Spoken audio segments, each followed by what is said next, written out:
Hello everyone, welcome to Easy Math. In this video, we are going to see class 7 mathematics chapter 4, that is direct and inverse proportions. Okay, now let us, before getting into the topic, let us see one example, children. Okay, but the basic concept of this is ratio and proportion, that is comparing two quantities of the same unit is ratio. We have studied in the last years in 7th standard. In 6th standard. Okay, this is just an extension of ratio and proportion. Here also, in direct and inverse proportions, we will be comparing two quantities and finding the unknown values. Okay, now let us see few examples in this first. For example, you see children, suppose this is number of pens and this is the cost of pens. Okay, one pen, the cost of one pen is 5 rupees. It is in rupees cost. Therefore, what is the cost of 2 pens? 10 rupees. Cost means the price, the money. For 1 pen, we have to give 5 rupees. Then for 2 pens, 2 fives are 10. For 3 pens, 3 fives are 15. And for 4 pens, 4 fives are 20. It goes on and on. Now, what do we observe? As the number of pens increases, 1, 2, 3, as the number of pens increases, the money, the amount or the cost also increases, isn't it? So as you buy more number of pens, we have to give more money. So as one value increases, the other value also increases. Now we go from back to front. 3 pens, 15 rupees. 2 pens is 10 rupees. And 1 pen is 5 rupees. What happens?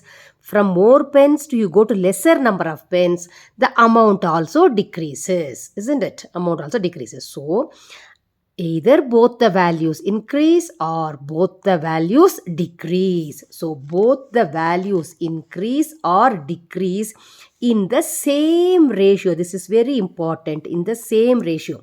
That means same. What is the difference here? 5, 10 here. 5 rupees, 5 rupees, 5 rupees. If we buy 4 pens, it is 20. So what is the increase? It is same as 5 rupees, only difference everywhere. So 100 pens, 100 rupees means between 99 pence and 100 pence, the increase is when 1 pen increases, 5 rupees increases. The amount increasing, the amount decreasing is the same amount rupees 5. That is the same ratio. Suppose for 1 pen 5 rupees, 2 pen 8 rupees, 3 pens 15 rupees. In that case, the ratio is not same. 1 pen is 5 rupees, 2 pen is 8 rupees, 3 pen is 14 rupees. You see, here it is increased by 3 rupees. Here it is increased by 6 rupees. And maybe the 5 pens, you have 1 pen, 2 pen, 3 pen, 4 pen is some 19 rupees. Means even though the value is increasing for 1 pen, 2 pen, 3 pens, 4 pens, as the number of pens increases, the amount also increases. But is the ratio same? Here it is 3 rupees more, then 6 rupees more, then 5 rupees more. The increased amount is not the same. So in such case, we don't call it as a direct proportion. Both the value should increase or both the value should decrease in the same ratio. The difference of the amount should be the same. Then it is called, then we say the two quantities are in direct proportion. Okay, and here another important concept is k is equal to x by y is constant. Constant means the value does not change, it is the same. What is x by y? Let us take number of pens as x and the number of pens as y. Now when you take x by y means x value is 1 and the y value is 5. So 1 by 5. In the first case it is 1 by 5. Second case is it is 2 by 10. You take 2 by 10. 2 by 10 when you cancel, 2 ones are 2, 2 fives are 10. That also we are getting 1 by 5. Then take the third case, it is 3 by 15. There also 3 ones are 3, 3 fives are 15, we are getting 1 by 5. So when you take x by 5, number of pens divided by the cost, we get 1 by 5, 1 by 5, 1 by 5. This is only called same ratio. So k is equal to x by y is constant, means it is the same number. Constant means it is same, it does not change. It is not different. Okay, this is called the constant of direct variation. K is equal to x by y is constant in a direct variation, direct proportion. Okay, now you take this example. Men and number of days. Suppose we are doing some work. For example, we'll take whitewashing the school. Okay, we are whitewashing the school. We are getting ready for the school now. School is going to reopen now. So we are going to whitewash and clean the school. school campus. If 20 men are working whitewashing, then they can finish the work in 10 days. Okay. Now we want the work to be completed fast because we have to reopen the school. We don't have many days. We have to finish it fast. So we call 40 people to work. So will the get over fast or will it be late to complete the work? When more people work, the work will get over fast, isn't it? The number of days will be less. They will finish it fast if more people work. If less number, if 20 has become 10, if only 10 people are working, then it will take more number of days to complete the work. If more people are working, then we can finish the work quickly. So the number of days will be less. So what happens here? If the number of men is increasing here, increases, then the number of days, what is happening from 10 to 5 decreases. So as one value increases, the other value decreases. Such a variation is called inverse proportion. As one value increases, the other value decreases in the same ratio. Again, the ratio is the same. In this, x is equal to x into y is constant. That is only the same ratio. The same ratio is x into y will be the same number. Let us multiply. Let us take number of men as x and number of working days as y. Multiply them. 20 into 10. What is 20 into 10? 2 ones are 2 and 2 zeros 200. Now multiply 40 into 5. 4 5s are 20. 1 0, 200, 200. This is only x into y. So are we get the same number? So you will get the same constant throughout this variation, this proportion. So in inverse proportion, the constant is x into y. But in direct proportion, the constant is x by y. Here both the values are increasing or both the values are decreasing. But here as one increases, the other one decreases. As one decreases, the other value increases. Okay, the opposite. So this is called the inverse proportion, and in this x into y, when you multiply both the values, we will get the same number, that is same ratio, that is the constant, means it will never change. So these are the basic concepts of direct and inverse proportion. So few more examples of direct proportions if you take. If you're buying 1 meter cloth, you have to pay 100 rupees. Then 2 meter cloths, 200. 3 meters, 300. Okay, and then suppose in a class, if there are two benches are there, 10 people can sit. Then if there are 4 benches, how many students can sit? In 2 benches, 10 can sit, or we'll take it like this. In 1 bench, 5 students can sit. Then in 2 benches, 10 can sit. In 3 benches, 15 can sit. So as the number of benches increases, the number of students also increases. And for inverse variation, when you travel, if the vehicle, suppose we take the bus, if the bus goes fast, if the driving very fast, if it's going in high speed, then what do? We reach the place quickly. If it is going slowly, if the bus is going slowly, then it will take more time, longer time to reach the place where we have to go, isn't it? If it goes in high speed, if the bus goes in high speed, then we reach in half an hour. Then if the speed decreases, then we need more time to reach the place, isn't it? So speed and time, they are in inverse proportion. Okay. Now using these concepts, let us solve exercise 4.1, question number 1. Fill in the blanks. If the cost of 8 apples is rupees 56, then the cost of 12 apples is dash. We have to find the cost of 12 apples. How can we find the cost of 12 apples? We should know the cost of 1 apple. If we know for 1, then we can find for 12. But instead of giving the value of 1 apple, we are given the cost of 8 apples. So from 8 apples, we have to find for 1 apple first. How to find many to 1? It is division. 56 divided by 8. 56 divided by 8 will give you 7. So the cost of 1 apple is 7 rupees. Therefore, cost of 12 apples we know for 1. We have to find for many. 12 sevens are, we will get 84. This is called unitary method. We have done this in ratio and proportion last year. Now let us do the same sum using this direct proportion method. That is still simpler. We can finish the answer in one step itself. Okay. So let us take it.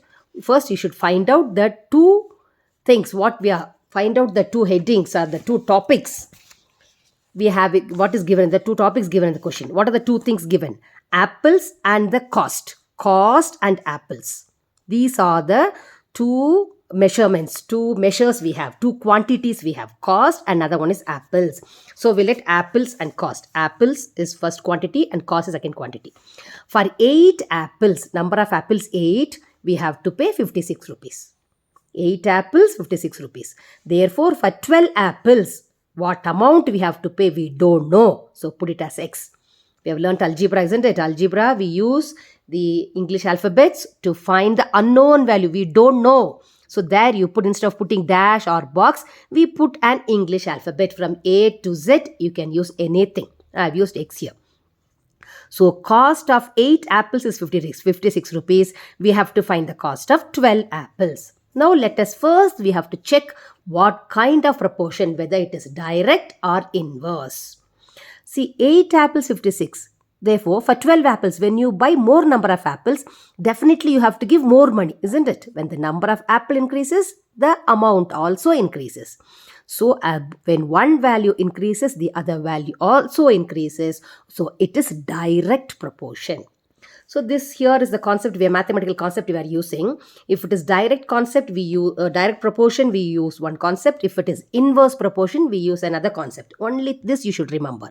If it is direct proportion, we just take the ratios as it is. 8 by 12 is equal to 56 by X. We take as it is from the table, from this arrangement what we've written the numbers. So 8 by 12 is equal to 56 by X. As it is we take. If it is inverse, then we take the reciprocal of the second ratio. That we'll see later. Now we'll see only direct proportion. If it is direct proportion, take the ratios as it is. So 8 by 12 equal to 50. This is equal to 56 by X. Now we have to find the value of X. It's only a simplification part. It is cross multiplication. We have to cross multiply. 8 into X is 8X is equal to 12 into 56. Now we have to find X, take 8 to the other side. Therefore, X is equal to right hand side 12 into 56 as it is. This is into X. Multiplication changes to division by 8. Now 8 and 56, if we are thorough with the tables, this cancelling becomes very easy.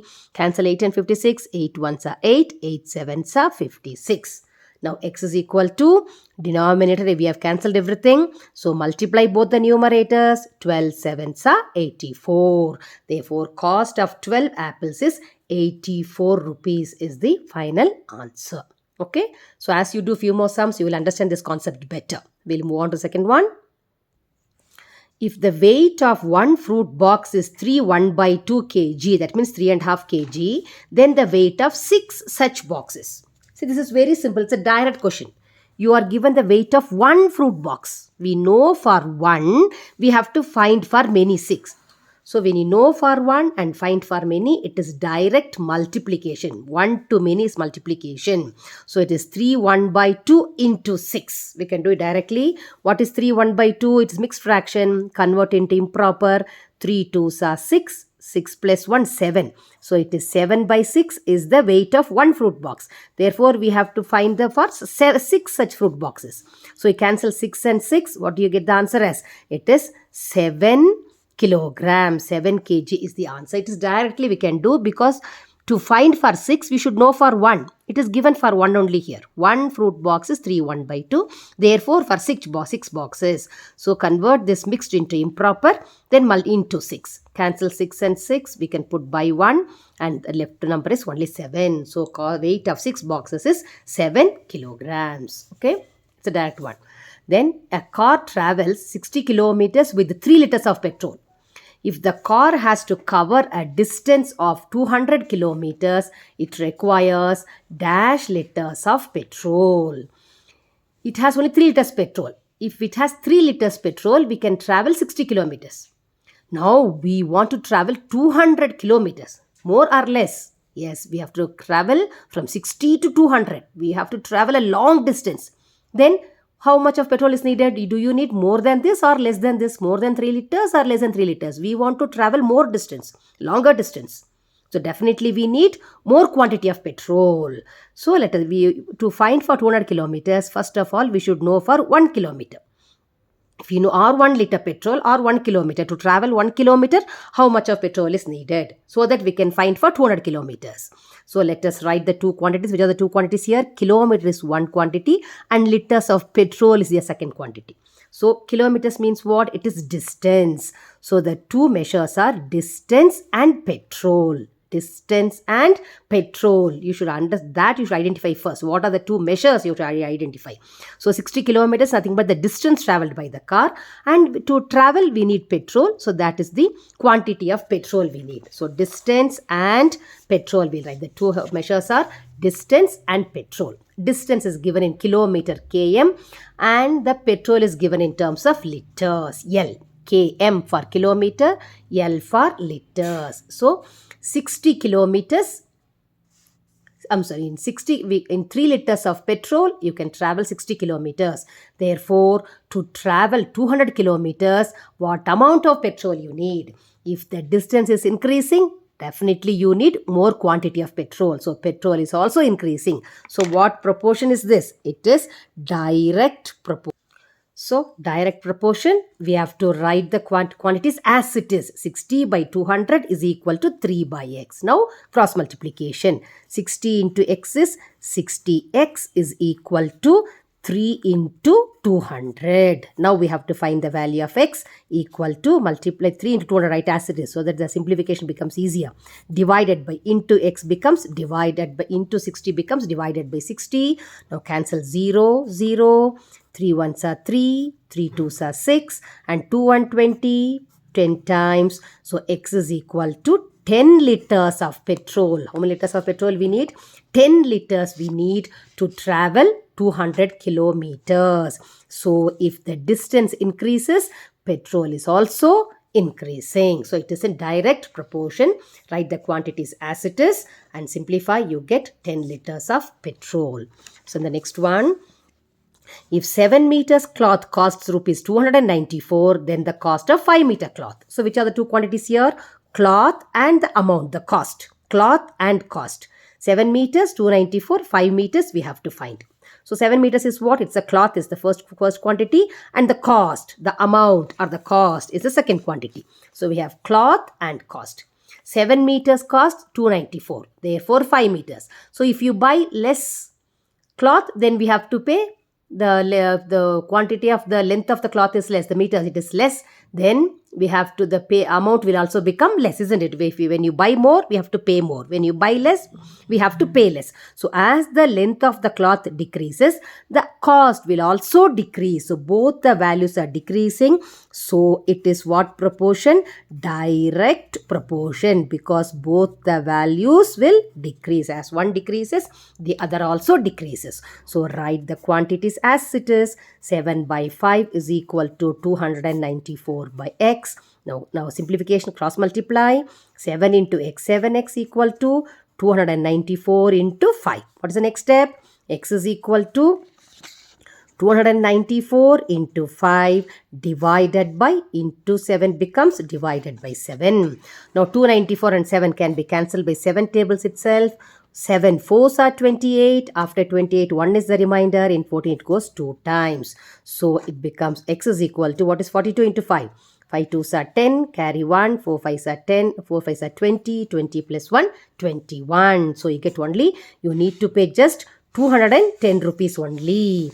So if the length of the cloth decreases, the amount also decreases. And this is the steps, the mathematical concept we use to solve this question.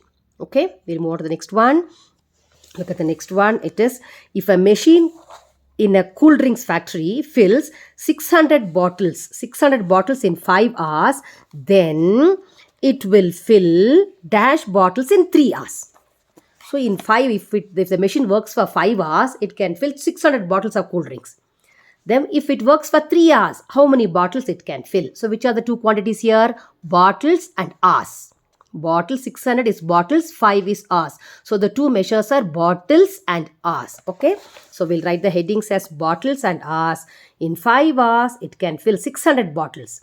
Therefore, how many bottles it can fill in 3 hours? So if it works for less number of hours, it can fill only less bottles. If it works for more, if from 5, if it is working for 10 hours, then it will fill more number of bottles. But if it is working for only 3 hours, the time is reduced. So number of bottles also will be reduced. So both the numbers are decreasing. Therefore, it is what proportion? Direct proportion. Direct proportion. So write the quantities as it is. Down write the ratio. 60 by x is equal to 5 by 3. Now cross multiply. 5 into x. 5x is equal to 600 into 3. Therefore, x is equal to 600 into 3 divided by 5. So now cancel. 5 ones are 5. 5 ones are 5. After 5, there is remainder 1. 5 2s are 10, 0. 120 into 3. Therefore, x is equal to 12 3s are 36 and put 1 0. So it can fill how many bottles? 360 bottles. 5 hours, 600 bottles. So if it works for 3 hours, it can fill 360 bottles. By cross multiplication, we get the answer for this. Okay, children? Okay, with this, we'll stop this video, and rest of the sums we'll see in the next video. Thank you all for watching. Thank you, children.